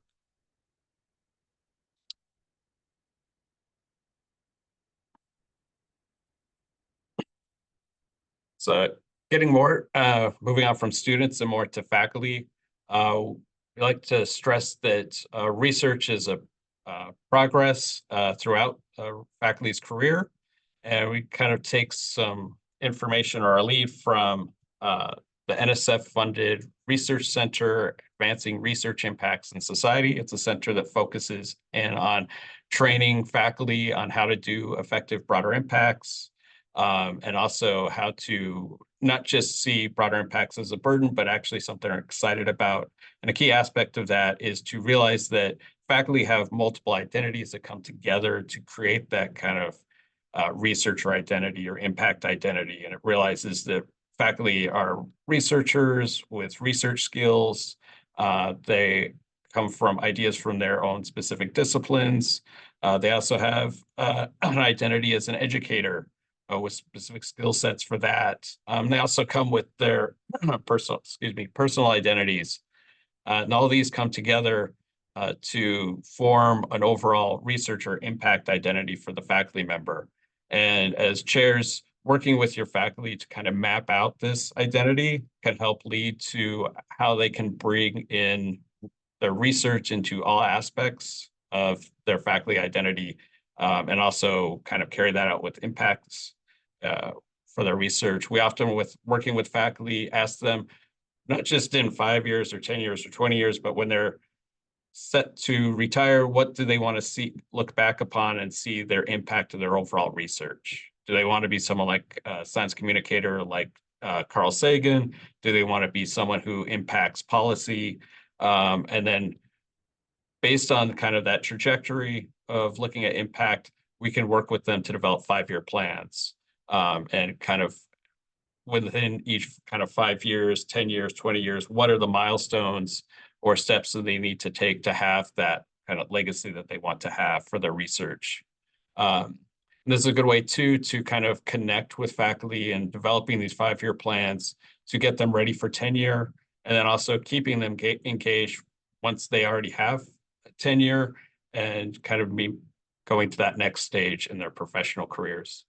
And also by creating these strategic plans and kind of developing where they want their research to go, it can help you map out milestones and ways to help kind of clear the path for them to make it easier. So helping them network with potential collaborators, helping them connect with industry or community partners, again, based on where they want their career to go and what they want their impact to be. And then also tracking what awards could they potentially be eligible for in their career, and what steps do they need to take to be eligible for those awards. So we had a faculty here that was kind of a senior faculty member, wanted to be awarded something, and we've had to kind of go back and look what were the eligibility requirements, and he's missing one aspect that he basically needed to be a part of this professional society. Otherwise, everything else, he was going to be eligible for that. So we were working with that faculty and a team of administrators to make sure he was able to get that professional society memberships to help support his nomination for an award in his field. And that's, again, just an example of what you can do with faculty to help them achieve their strategic goals for their research careers. Kind of building on that and developing a research culture within your department is to develop kind of the foundational structure for that. So how can you do that? A lot of it comes from establishing kind of expectations and supporting the value of research within the campus community. This can be as basic as including research in the annual review. That could be very different metrics depending on the discipline. So some it could just be number of publications, submissions for grants or funding opportunities, or even more competitively, actually awards received for proposal submissions. And then there's also ways going back to the funding opportunities out there. If we have an idea of what potentially could be funding, and is it a match for your faculty, kind of getting them ready for potential opportunities before the solicitations or requests for proposals come out. This could be especially for larger proposals. If you need a team of faculty, how can you kind of get those teams ready and developing project ideas before the opportunity is out there? And then look for opportunities. Can you be the liaison or mediator to develop these teams and be kind of the connection between other departments, other schools, potentially other campuses, and be that way kind of liaison to connect your faculty with others at other organizations. We also find it's very helpful for faculty to serve on review panels and contact program officers. And I think making this an expectation for your faculty is very beneficial. We often run into faculty, especially junior faculty, who are hesitant to contact program officers. They're worried that if they say something wrong, it could hinder their professional career. We always push back and say that what we hear from program officers is, especially right now, the morale's not great. What they do see is kind of the shining light in their day is meeting with faculty and discussing research and how to kind of support that research. We've always heard from faculty that are in discussion with program officers that the meetings are generally very helpful and beneficial in supporting their research. And we also hear from faculty who serve on review panels that it really changes their perspective on how to create a grant proposal, that they have new insights and steps to make their proposals more competitive. So we greatly encourage faculty to serve on review panels and be in contact with funding sponsors. And then once faculty are achieving their success, I think it's essential to celebrate that success. That's could be as simple as just having them meet with upper administration and recognizing kind of their achievements, especially if they received a grant award, kind of recognizing that, kind of advertising it out to stakeholders, policymakers, the public, and then also with alumni. It kind of it helps show faculty that their efforts in submitting a proposal, kind of taking that big step, that it's recognized and it's going to be rewarded.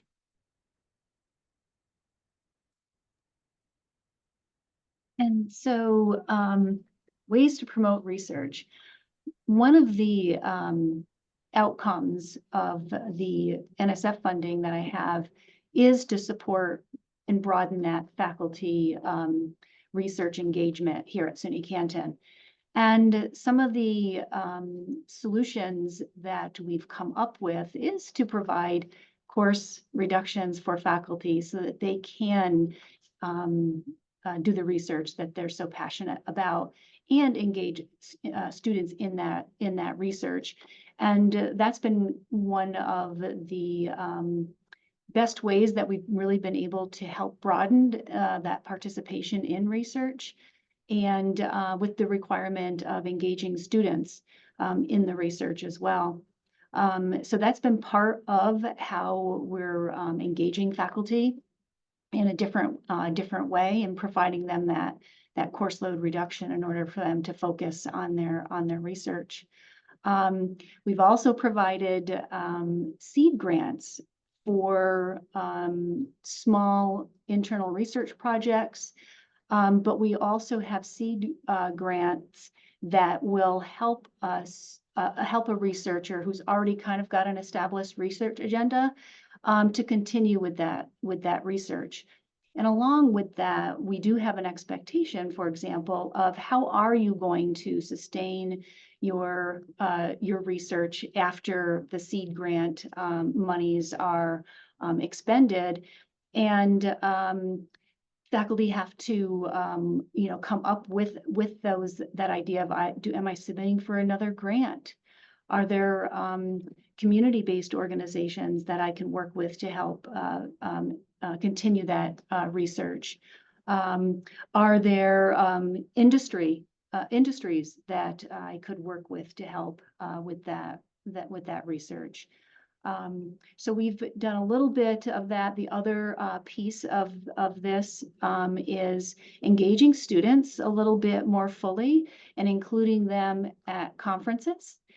So supporting professional development for the faculty and bringing their students to conferences once they've engaged in that research experience. And we've expanded this really beyond just the natural sciences. We've have faculty who have been funded in engineering technologies, healthcare, as well as applied psychology. We're really trying to better understand how we can support faculty and broaden our research capacity here at SUNY Canton. Those are some of the things that we've done.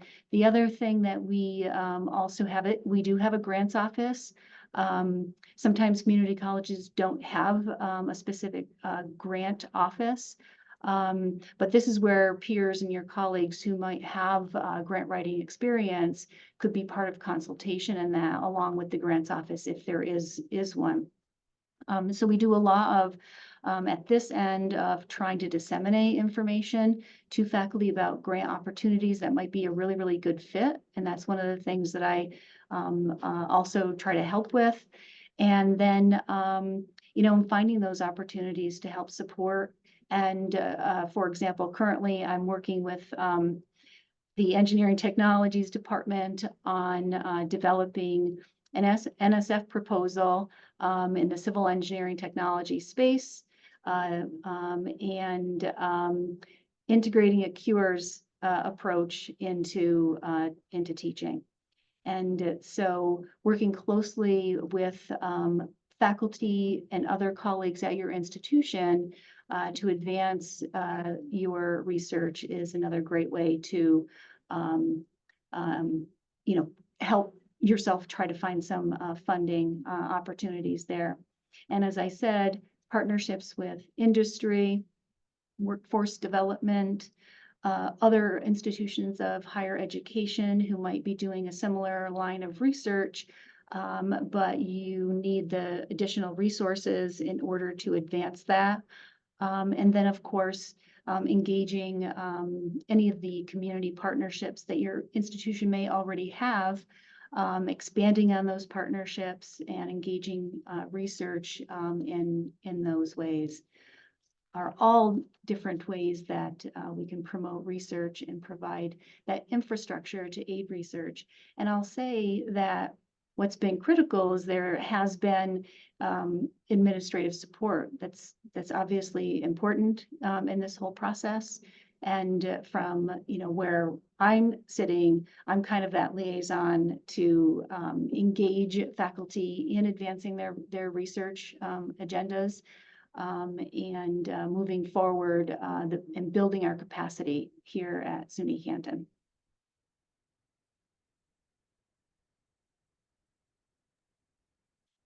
I would just add a note about the partnerships too. I know our office does a lot of work with faculty and researchers and setting up these partnerships. And I think a lot of people feel that even on our campus, they like, well, nobody would want to partner with us. They don't, people would be hesitant to partner with us. And if we don't have the resources in that specific area. But what we found is that the issue isn't so much that people are hesitant to partnership, it's more just a lack of knowledge. And so kind of if you want to grow your partnerships, I think it really helps to put yourself out there and let people know that you're open to partnering and what resources you can provide. And kind of going back to that slide on asset approach, that's another good reason to kind of map out those assets and resources to let potential partners know what you could have to offer. Again, they're going to be very different. So with industry, and I think it kind of addressing one of the questions in the chat about grad students, we often find that industry will come to us that they're facing a technological problem or challenge, and maybe they don't want to go, it's not at a level that they want to hire a consultant and all the expenses of that. We can provide graduate students, or our faculty can provide graduate students to the industry partner to help address that technological challenge. The graduate students get that research experience, the experience working with industry, and the industry partner gets some help addressing one of their research issues. A big aspect too of that is workforce development. Industry also often, with working with graduate students and other students, they get a sense of is this student worth hiring after the project is done? And oftentimes we do have industry that will hire those students after that experience. And the same with community partners, bringing them in early as part and helping to form the research questions, the research project, doing kind of engaged research. That's also a way to work with students to get them to know about how to carry out engaged research, and kind of what are the opportunities and pitfalls related to engaged research projects.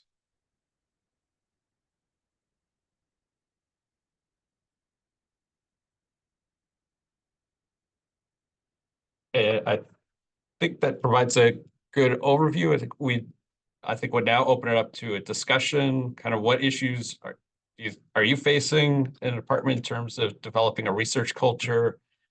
We do have some initial questions in the chat that we can address, but we also, I think, from now open it up to a conversation discussion. Thank you.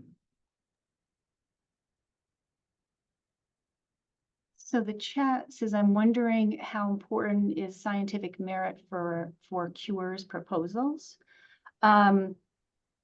I think I would ask, what scholarly goals will CURE's help to accomplish?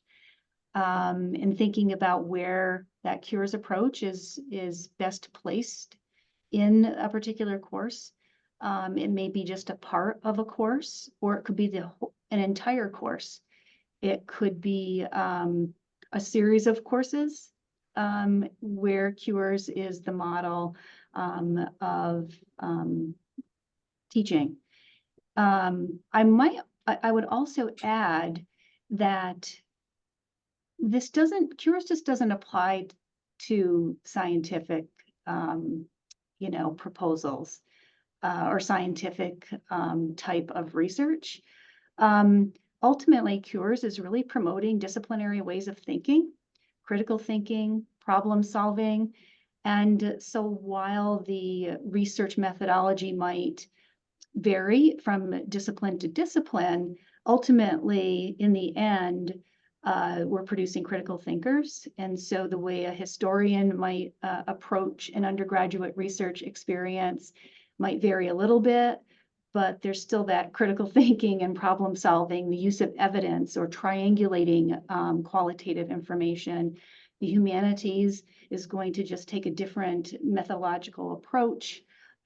Social sciences is going to have a different approach, but in the end, what we're doing is producing critical thinkers, because let's face it, not every single student is going into research. They're not going into applied research. They're not going into basic research, but the skills and the tools that we're giving students in these research experiences definitely translate into their careers later and as professionals, and allows them to be problem solvers and critical thinkers, which all employers are looking for. So.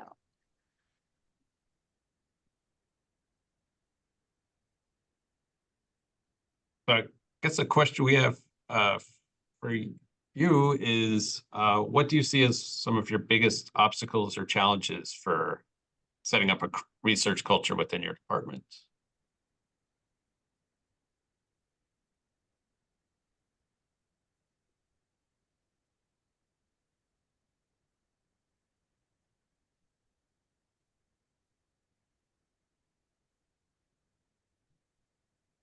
I feel like we've already covered this, but I also am uncomfortable with all the silence. So we have a really strong research culture in our department, but I think what's challenging right now is just the sort of mad scramble to try and find other sources of funding that are non-federal, because the federal government is so hostile to funding. So it's almost like, we've had such a strong history of getting federal funding. It's almost like starting all over again, to where our university deprioritized non-federal sources of funding, and they weren't weighed as heavily for tenure. They there just weren't valued because the indirects weren't as high. And now, so that's a big culture shift to be like, actually now you need to start looking at, the the Dairy Council and, things like that, where, before that wouldn't have been enough. And then faculty are very worried about, well, I was told that this wouldn't be enough for tenure. Is that now going to be enough for tenure? And so it's almost like starting over from the beginning with a whole new, all money is green approach, as opposed to federal funding is way more important than other sources of funding. Yeah, I think we're seeing that as well. And you also get faculty, depending on their discipline, they like one specific sponsor. So some people, they just do National Science Foundation, and some people just do National Institutes of Health, for example. And it's hard to pivot, especially since even within agencies, the format of grant proposals can look very different, and also the style of engagement can be very different, especially with foundations, that it could be a lot more relationship building. So I think some ways to kind of that we're looking at it is to, again, what resources can we provide faculty to adjust and pivot? So if it's less on the writing of a proposal for an open solicitation, it's more strategic thinking about what is the foundation. If you want to do private foundations, what are their priorities? Which ones are best fits? And then also, how do you make a good slide deck? How do you do more of that verbal conversation or discussion in a meeting? Because that's another skill that a lot of faculty are, as grad students, they're not trained how to do that as much. They're maybe trained in how to write a regular grant proposal. And it's a definite skill on how to kind of pitch your idea to someone and using an elevator pitch.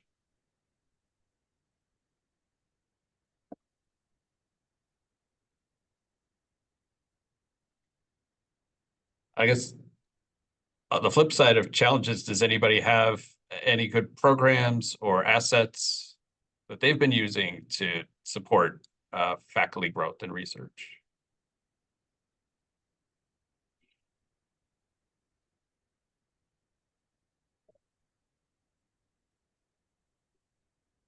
Well, we have a very active summer research programs, what we call the SHORE programs.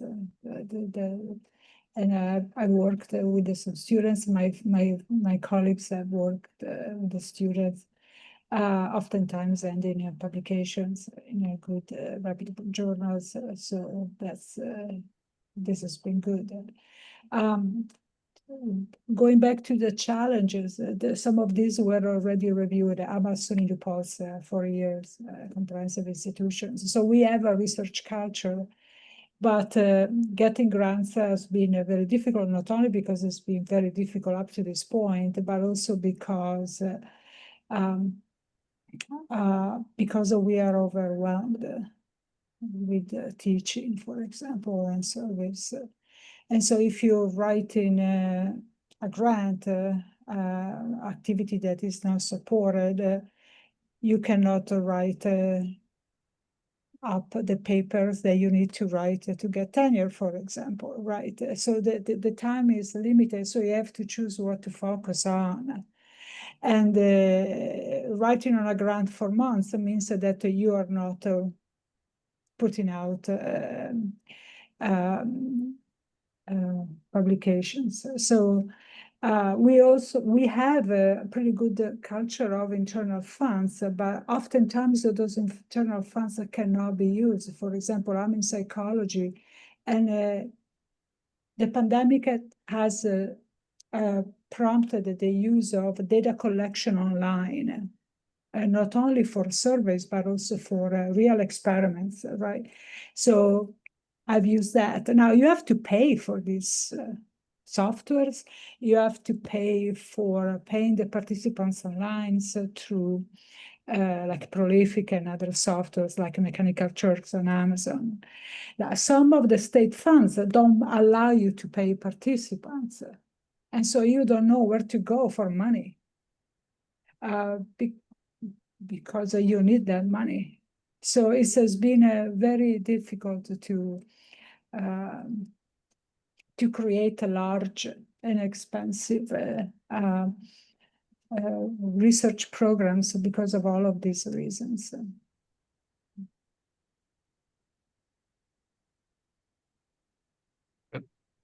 Thanks. Yeah. I think that's always the challenge we have with faculty too, when we work with them, is kind of looking for the budgets. Fortunately, I try to focus more on the ideas. We have another office, our submission office, because they're work on the budgets specifically. Michelle, I don't know if you have any thoughts from Canton. Yeah, I think we need to be creative about maybe how we're doing some of the budget items. For example, if we do want to pay students, I can tell you one of the seed funds that we provided to was a faculty member in applied psychology. And, you know, we did have a hurdle with, you know, getting the software that we needed and providing, I'm forgetting now because this was 2 years ago, how we reworded or how we provided I think we did a stipend to the students rather than, you know, gift cards. And so we did have to kind of figure out ways to kind of get around some of those parameters. And having said that, that is, you know, a different kind of perspective to take when you're looking at a solicitation, and rather than, you know, just kind of putting it aside, maybe brainstorming with the grants office or a colleague about how do we work around some of these parameters. This looks like a good fit for us outside of the fact that we can't do X with the funding. How do we kind of work around that a little bit, but yet still, you know, submit an impactful proposal to the funder. And so, and those are some of the conversations that I also do have with faculty about, is this the right fit grant? And is there another opportunity somewhere else? You know, and Michael mentioned, you know, foundation, private organizations. We are looking more broadly at that, a little bit more aggressively. And so having conversations with our foundation, for example, is important. And so I meet with them on a regular basis to just talk about, you know, what are some funders that we hadn't thought about before, so that we can do some of the things that we would like to do.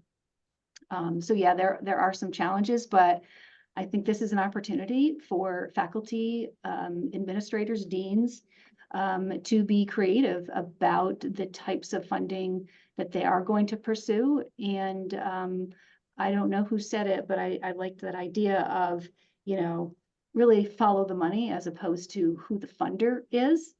Because in the end, it's about producing, you know, something, engaging our students in that scholarly work. And so that has great value, both from a scholarship standpoint and from a career standpoint in the end game for all of our students.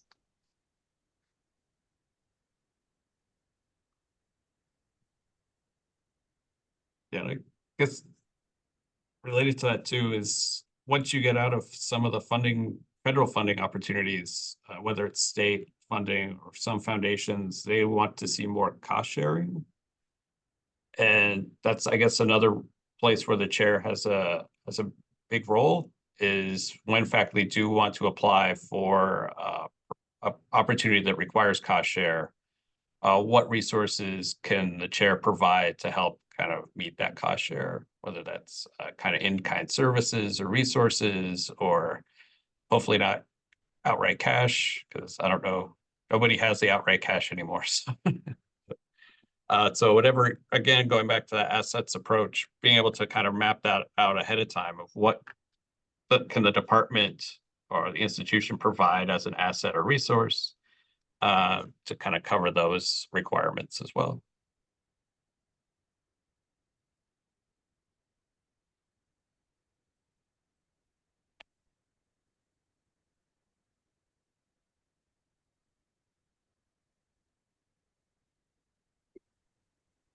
So this is your opportunity, folks. If you have research related questions, this is the time and the space. But we won't, you know, drag this on, you know, and keep everyone until 12:15 just because we put that on the agenda. But We've got a smaller group, and we've had some great dialogue and some wonderful ideas shared about how to increase activity at your campus. So I really hope that this has been a good investment in your time and that you have what you need. But calling last questions. I have a question. This is all sort of new to me since I'm new in academia. With regards to the grants for students, at the graduate level, how do they find out about it? Where is there, and I probably should know this from my campus, but I'm just curious, like where is it held, or is there just emails going out? What's the process? I think that it's kind of institution by institution. Okay. You can, I mean, some institutions have offices like a graduate school office that can help the students find opportunities. There also probably one good source too is different institutions kind of archive or curate a list of opportunities specific for graduate students. Okay. And doing kind of a search for that instead of kind of recreating the wheel. They're all going to list the same opportunities. I'll ask my dean. That's fine. Yeah. Yep. Thank you. Yeah. Okay. Well, thank you once again to Michael and Michelle. We will be sharing this presentation in our Brightspace environment after today's recording ends. And this group, I just have one more activity for you to do, just so we can sort of be prepared for what's ahead in this academy. So I'm going to bring up a poll and get you thinking about Thursday. Let me see here. Can you see the poll or no? Not yet. Okay, let me see if I can launch it.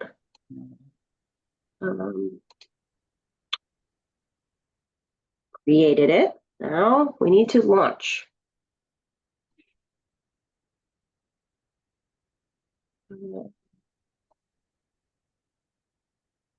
It's loading. So this is about Thursday, and we have our practice session for Crucial Conversations. And I know you've signed up, but it's been a few weeks and we've had a holiday in between. So which practice session will I see you at? The 9:15, 10:30, or 1 o'clock?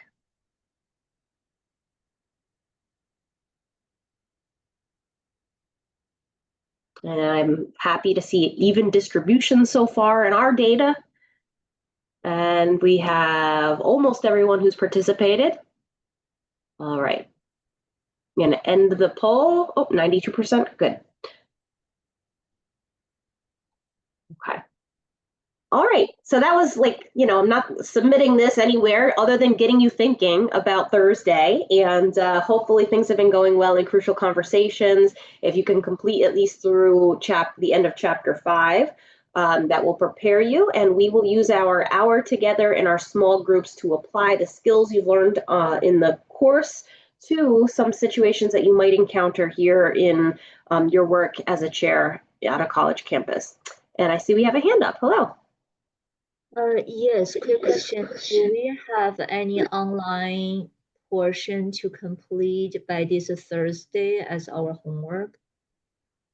So the modules online are not going to close. So anything that you've been directed to do by Dr. Diazzi, it's going to stay open, right? So there was like a deadline. Ignore those. They're staying open. So you had a values assignment, right? Everyone did that values work for module 2. Okay, and we've got you thinking about reflecting on reflections. So there's some content there on reflections.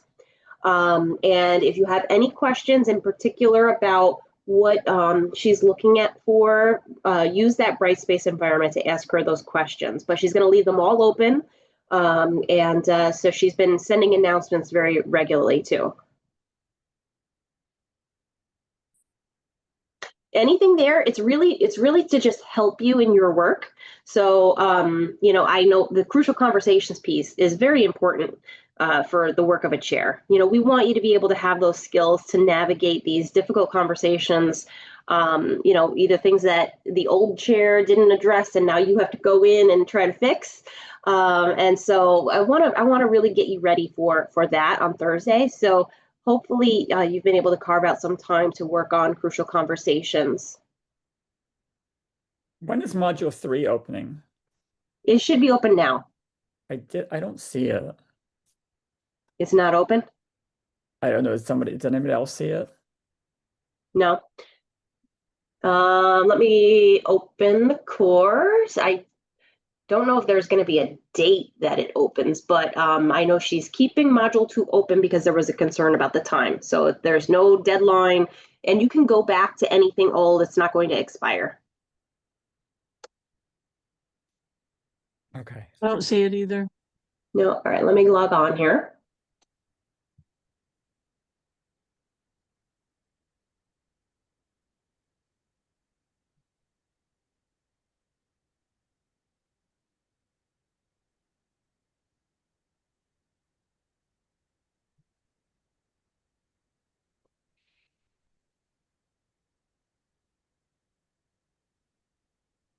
Of course. Chair for summer. Let's see. Module 3.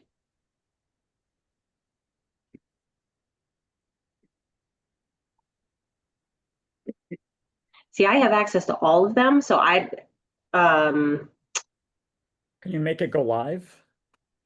I shouldn't do that. So that's Leah's role in this. Okay, She, that's you know, fine. I don't want to mess up her plan. I get that. But I know she will send an announcement, and when she posts something in Brightspace, it sends you a notification as an email. So module 2 is still open, and I will let her know that it's not open, just in case she was thinking that it should be by now. Thank you. But Thank you. yeah, no, thanks for the heads up. Yeah, it might just be hidden to us. So, Okay, I'll let her 'cause I know don't there's see some it. questions about it. Yep. Yeah. Thank you. All right. Anything else? I have a question, Carolyn. Yeah, sure. I hate to be like an anxious student, but I'm finding that I'm having a difficult time keeping up with the material. So, and yet I see that Crucial Conversations really goes hand in hand with what we're doing in the class. So, yeah. So I guess my comment is I think things will be kept open. And I know that I need to do that, but it's going to be it's just difficult for me to do that. So I was thinking, well, maybe I could just focus on the Chair Academy and do the Crucial Conversations as best I can when we finish up here. So does that make sense, or should I really focus on Crucial Conversations and not worry about the modules for the Chair Academy as much? I mean, it's hard for me to answer that, because I think that what you focus your energy on it's based on what you think is most important for you, right? Like, so I think that the chair's role does involve a lot of navigating conflict. And so it's important to have this Crucial Conversation piece. The values piece, like the assignment that Leah had in there, I mean, that's good, especially if you're a new leader and you haven't thought about what makes me unique, what makes me, you know, what are other people that I'm working with, my faculty, going to see as my values, and to think about it yourself before they just come to these conclusions, right? Like, so that self-reflection is very important for new leaders. So it's hard for me to answer because I don't know how much leadership experience you have. Some people are brand new to this, and that's crucial, because you can't operate from not knowing yourself as a leader. But if you have 20 years experience, you know, in some other capacity as a leader, that may be something you can kind of give a little less attention to right now. You'll also have access to Crucial Conversations for a significant period of time. So I know I've got milestones in this academy for you to complete the first 5 chapters so we can practice together, and you can use the most of your time with your new chair colleagues. So that's why I want to kind of put the flame under you on that, to make the most use out of this group. But you will still have access to that content after you graduate the academy. You'll also still have access to Brightspace, and you can go back to any of these materials. So if this is a really busy time for you, you won't lose it, you know, so space it out. Don't stress yourself out. I totally understand that this chair role is a lot And that's why we put in time management. And we do it right now as opposed to it's the fall semester right in front of us. So hopefully that helps. Don't be anxious, take a breath, and it will be there for you when you need it. And just think about what you're really needing most to get out of this, to be prepared for the fall. Thank you. Sure. Yeah. I need them both, right? That's the bottom line. We need it all yesterday. Yeah. Yeah. All right. Thanks, Carolyn. Yes. So, I saw a hand up. Yeah, so Carolyn, so this reflection on leadership assignment is due this week or is due next week? And also this due dates module are 2. irrelevant, right? Due dates, I would say, are irrelevant. They're there as a because I was trying to figure out this module 2 is referring to last week or this week. You know what I mean? Like, because last week we didn't have any class. I mean, like this virtual meeting, right? But this week we resume the online meeting. So I don't know, this module 2, I should have this done already last week, where I am on good track and I'm completing module 2. Are you understanding what I'm saying? Because I see module 2, but I don't know which week is referring to, because I couldn't really see hand in hand between this online meeting and the online portion. I guess that's my main question. Anyway, I just want to figure out when I need to have this done, and I need to know, am I still on a good track or I'm behind schedule? You're not behind schedule. You're not behind schedule. Okay. These due dates are all just milestones for, I'm looking at module 2 right now, right? So she's got SMART goal reflection, and it's going to remain open. So we talked today about strategic planning. Maybe now is a good time for you to think about what these goals are, right? Now that you've been primed a little bit. So don't think that you're behind schedule. No, I think she wants us to reflect on the 6 domains. But we talk about the 6 domains the first week. So I feel like I'm a little bit behind the schedule. Anyway, how many modules are we supposed to see on Brightspace at the end? How many modules? Is there 4 modules or 8 modules? 8. Oh, so I guess this is what I was supposed to do last week, right? Okay, anyway. Yeah. No, I can see that it's got them hidden. So just 1 and 2 you can see now. But yeah, if you haven't done reflecting on the 6 domains yet, we did that 2 weeks ago now. So I would suggest you focus on that. Okay, thank you. Yeah. And Letitia. I just wanted to add, I don't know if everyone noticed it, but there is a course schedule that's posted in Brightspace. It's in the, Is it in Getting Started, Welcome and Orientation? Yeah, it's in the Getting Started, Welcome and Orientation. There's a schedule there. Thank you. That might be helpful for everyone. Thank you, Letitia. I was getting stumped with dates. I'm like, I don't know. Like, to me, I'm just a very fluid kind of person. Like, what do I need to do like this next hour? So, and you're not going to be penalized in any way if you're going back to modules. These are very loose dates, right? We're trying to just sort of pace you throughout the 5 weeks. Hi, Mario. Hi, how are you? I just wanted to maybe respond to Keen's question about the models. I see it more holistically, and sort of I have a family issue, and then I set up, I don't say that cashing out with the models, but rather in a more holistic way. As we advance, I'm able to go back and reflect from a different perspective that if I have done it since the very beginning anyway. So that's just a comment, but thank you. Yeah, and I know that my style is like a little bit more loose, and I don't mean to minimize your concern with, the frames here that she's established to try to keep the group, So there's a method, and I'm glad that Letitia pointed out the schedule too. So hopefully that gives you some comfort. Carolyn, we're all teachers, and we all have syllabus, and we all put out our deadlines to our students. So that's what makes us so OCD. Yeah, yeah. And this is a unique experience, right? Because we've got like a whole host of subject matter experts coming in, and they've got different things for us to think about, and Zoom and Brightspace. We're bringing them together, and I think it's a good thing. But we're also sort of trying to navigate this for the first time, where like the one that we offered as a pilot in the January through March timeframe for new chairs, it was all on Brightspace, right? And we've always been doing live trainings for chairs, so I'm used to what I do in this space, but we're bringing them together. And so thank you for navigating with patience on my behalf too, because I want to make sure that you've got the support online and in Brightspace when I'm not here with you live. But you still get good quality training from lots of experts when we're together in this space. All right, well, it is just about lunchtime, so hopefully you can enjoy a break, and you've done a wonderful job staying with us. We've covered 3 big topics from the life of a chair, and enjoy the rest of your day, and I will see you at one of your practice sessions on Thursday. Okay, bye. Bye.